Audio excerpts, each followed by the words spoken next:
토요일 오전입니다. 해가 반짝 뜨질 않아서 아우 좋아라 신나라 하진 않지만 그래도 휴일이라 기분이 아주 좋아요. 지금 눈앞에 보이고 있는 이 다육이는 유접곡입니다. 이 유접곡은 제가 베란다 내부 영상에서 보여드렸을 때 물이 먹고 싶어 갖고 쪼글쪼글 했었거든요. 이 유접곡은 저는 그 다른 다육에 비해서 저한테 의사소통을 참 빨리 전달해 주는 다육 중에 하나가 이 유접곡인데, 나 배고파, 나 목말라, 나 지금 물이 하나도 없거든, 이런 표시를 좀 잘 내주는 편이에요. 물을 못 먹으면 어떻게 하고 있어요? 요렇게 하고 있다가 제가 어떻게 했냐면, 얘가 물을 좋아하는 다육이라는 거를 알고 있어서 아침에 출근할 때 커피컵에다가 저면 관수를 아예 거리대에다가 해놓고 나갔어요. 그리고 나서 이제 저녁 때 돌아와서 봤더니 아주 그냥 요렇게 쪼글쪼글했던 유족국의 이 송아리들이 이렇게 그냥 활짝 펴서 나 이제 좀 살 것 같은데, 나 너무 행복해, 이런 표정을 하고 있어요. 그런데 제가 보면서 이상하다, 얘는 왜 안 펴졌지? 라고 봤더니 얘가 가지가 부러졌어요. 가지가 부러져 가지고, 자 보세요, 이렇게 건들건들하죠. 이렇게 해서 얘가 물을 지금 못 먹은 거예요. 얘는 띄어내서 옆에다가 다시 심어줘야 돼요. 제가 옮기는 과정에서 부러졌었나 봐요. 아유, 자, 잘 났으면 좋겠는데 될런지 모르겠어요. 자, 이렇게 옆에다 지금 일단은 꽂아놨습니다. 요접곡, 소인재, 이렇게 일부 에오니움 속 다육들은요, 태생적으로 자기 자신을 보호하기 위해서 끈적거리는 게 있을 수 있어요. 다육식물들은 자기가 갖고 있는 이런 수분을 강한 햇살, 건조한 환경에서 지켜내려고 백분을 두르거나 솜털을 내거나 혹은 왁스를 바르거나 하는데, 또 하나의 방법은 이렇게 끈적거리는 물질을 자기 몸에 뒤집어 쓰고 있는 거예요. 그래서 얘는 끈적거려요. 얘도 끈적거리고요. 소인재도 일부 끈적거리고, 까라솔이나 선버스트처럼 우리가 이렇게 자주 만나는 그런 다육들은 끈적거리지 않는데, 릴리패드라든가 일부 어떤 다육들은 약간의 끈적거림이 있습니다. 그것은 정상적인 거니까 이 끈적거리는 게 싫다고 끈적거리는 걸 없애려고 여기에다 뭔가 계속 어떤 걸 하시면 안 돼요. 자기 자신을 위해서 백분을 만들어내듯 왁스를 만들어내듯이 열심히 끈적거리는 액체를 만들어내는데, 키우는 엄마가 그게 싫다고 계속해서 닦아내면 이게 어떻게 되겠어요. 제가 그래서 예전에 되게 유명하신 유튜브 하시는 분께서 이호에 대한 특징을 모르시고 이거 끈적거리는 거 없애겠다고 소주물을 막 계속 소주 스프레이를 하는 영상을 보고, 아, 이게 이렇구나. 잘 모르시면, 하초만 키우다가 이런 다육식물을 이렇게 키우면 몰라서 그럴 수도 있겠구나. 근데 다육이만 키우시는 분들도 이런 걸 만나보지 않으면 그럴 수도 있겠구나라는 생각에 제가 요즘에는 이야기를 좀 해드립니다. 이상하다. 여기 왜 물이 묻었지? 내가 준 건가? 이상하네. 자, 그리고 새피해가 있어요. 어떻게 하면 좋을까요? 라는 댓글이 있는데, 저는 새피해 막으려고 이렇게 하고 있어요. 얘가 움직이잖아요. 그러니까는 새들이 무서워서 안 올 것 같아서. 근데 이 소리가 진짜 크다라고 하는 거는 이거를 정말 많이 묶어 놓으셔서 그런 게 아닌가 싶어요. 이게 주방용 포장 비닐이거든요. 이게 뭐 움직이면 소리가 얼마나 나겠어요. 저는 소리 안 날 것 같은데. 그래서 비닐을 이 정도만 하셔도 돼요. 이 정도만 묶어 놓으셔도 되는데, 이렇게 하기가 좀 귀찮아서 여기에다 만약에 진짜 이 끝에다가 대량으로 묶어놓으면 얘가 펄럭거리면서 소리가 많이 나겠죠. 근데 저는 그냥 이렇게 했거든요. 그래서 이렇게 해갖고 이게 움직이기만 해도 새들이 자기 날개가 다칠까봐 오지 못한다고, 그렇게 이제 그런 효과를 노리고 제가 이렇게 하는 겁니다. 예전에는 더 많이 꽂았었는데 지금은 띄엄띄엄. 근데 이제 이걸 사용을 해보신 분들이 얼마나 영악한지 그래도 오더라. 경험을 한번 해서 학습을 한 거죠. 그 새들은 아마 초봄이 아닐 거예요. 분명히 재봄이야, 재봄. 그래서 오늘 이렇게 토요일날 거리대에서 제가 유족고기 진짜 물을 먹고 빵 터진, 진짜 팝콘알이 터지듯이 팡 터지는 모습을 보고 여러분께 알려드려야 되겠다. 물을 먹었는데도 반응을 못한 저 다육이한테는 문제가 있었다라고 이야기를 드리고 싶었어요. 어쩌면 여러분들이 관수를 하는 방법이 옳지 않아서 다육이들이 물 반응을 건강하게 못하는 것일 수도 있어요. 원칙적으로 다육식물은 물을 찔끔찔끔 자주 주면 안 된다고 되어 있어요. 그거는 키우기법, 우리나라 농사로가 제공하는 키우기법 혹은 해외 사이트, 해외에도 여러분 다육이 키우기 사이트가 많이 있어요. 그리고 다육이 판매 사이트에서도 정보를 많이 제공하고 있습니다. 그런 사이트를 보더라도 다육식물의 물 주기 방법의 원칙은 정기적인 어떤 그런 텀을 두고 하는 게 아니라 화분 속이 바짝 마른 후에 관수를 하는 게 다육식물의 물주기에 옳은 방법이에요. 이렇게 몇 번을 강조해도 지나치지 않은 다육이 관수에 관한 이야기는 우리가 보통 계절마다 2주에 한 번 혹은 한 달에 한 번, 겨울에는 뭐 아예 절수를 하라는 이런 일관적이고 통일된 그 정기관수의 방법을 이야기를 해드리는 거는, 그것은 통일된 어떤 이야기를 해야 되기 때문에 그래요. 제가 여러분께 이제 막 다육이를 시작하시는 분께 화분이 바짝 마른 후에 물을 다시 주세요라는 이야기를 했을 때 100% 화분이 바짝 말랐는지 어떻게 알아요? 라고 하는 댓글이 달려요.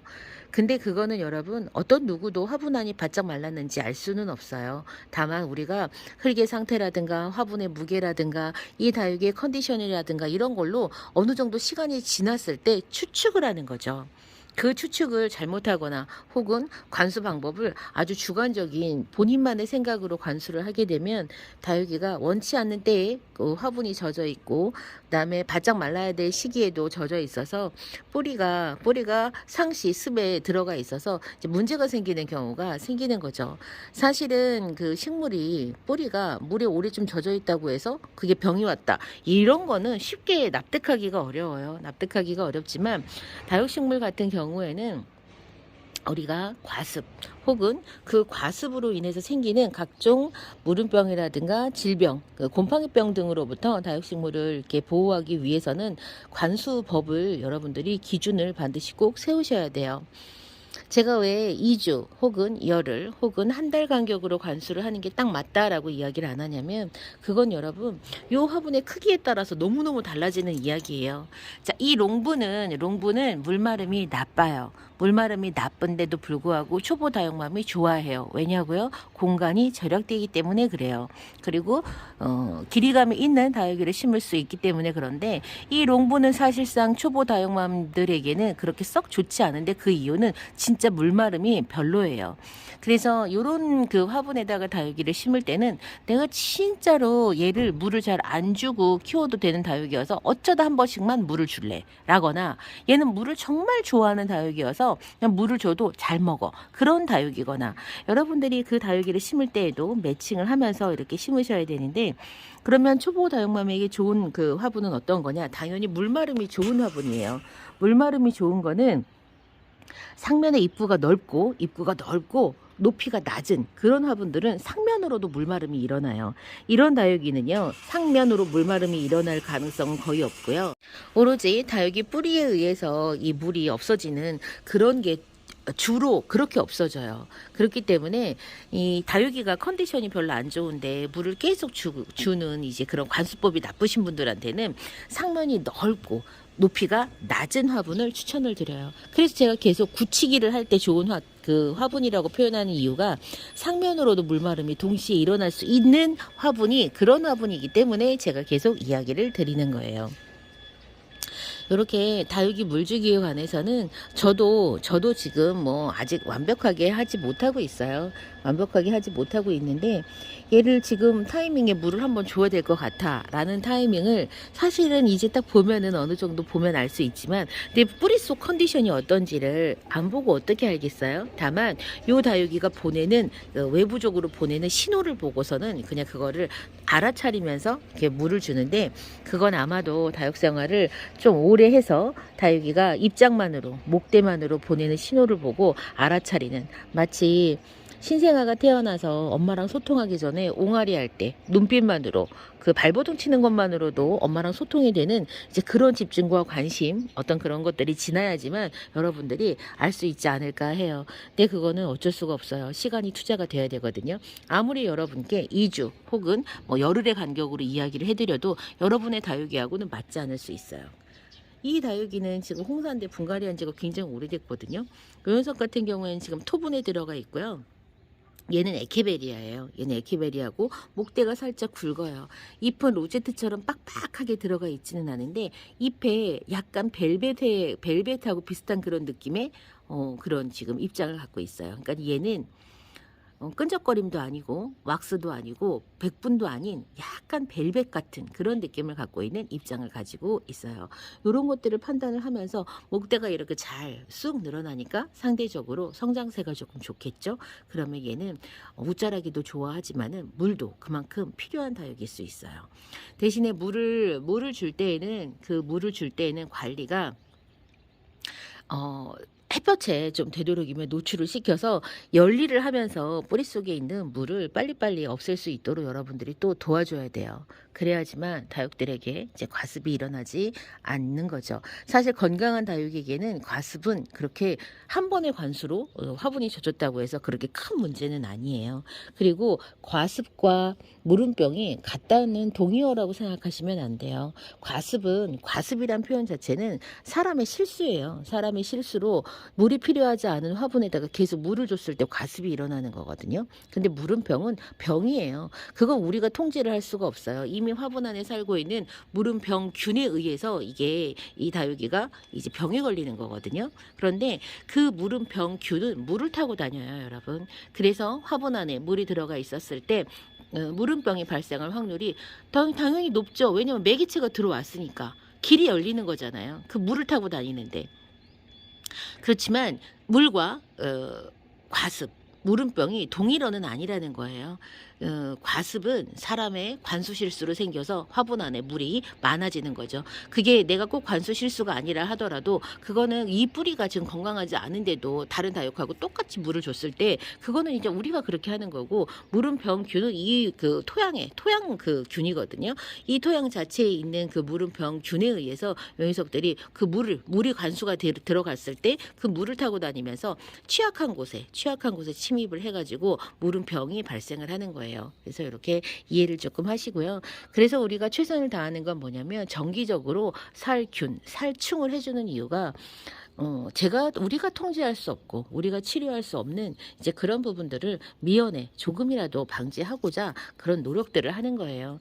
노력을 하는 사람들한테 저는 그렇게 생각하거든요. 이렇게 노력하는 사람들한테 뭐 그렇게 조금 키우면서 유난을 떨면서 그런 표현은 맞지 않아요. 그런 시각도 맞지 않고 지금 그렇게 생각할 수도 있어요. 왜냐하면 저는 그랬어요. 왜냐하면 살균살충을 이 도시에서 정말 그 농약사를 갈 수가 없거든요. 농약은 전문 농약사에게 구입을 할 수가 있어요. 그렇기 때문에 내가 도대체 살 수가 없는데 자꾸 살균하고 살충을 하래.